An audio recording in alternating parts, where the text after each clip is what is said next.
মাথা নত করতে সেখানে সংখ্যা কম হতে পারে, অস্ত্র নাও থাকতে পারে, রাজপাওয়ার নাও থাকতে পারে, ব্রিটিশকে তাড়াবার পিছনে 90,000 প্লাসের মধ্যে 3 ভাগের 2 ভাগ আমাদের জান দিয়ে আছে।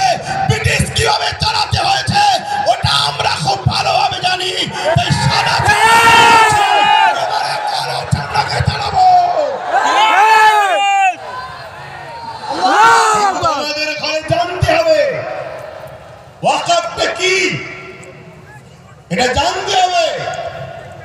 এই ওয়াকফ হাজার হাজার বছর ধরে চলে আসছে। শুনুন একটু ভাই, আমি বুঝাতে চাইছি। আর যদি বলেন যে না 2-4 কথা বলে দিয়ে ছেড়ে দেন তো ছেড়ে দিচ্ছি না। একটু শুনুন। আমাদের হাজার হাজার বছরের পূর্বপুরুষরা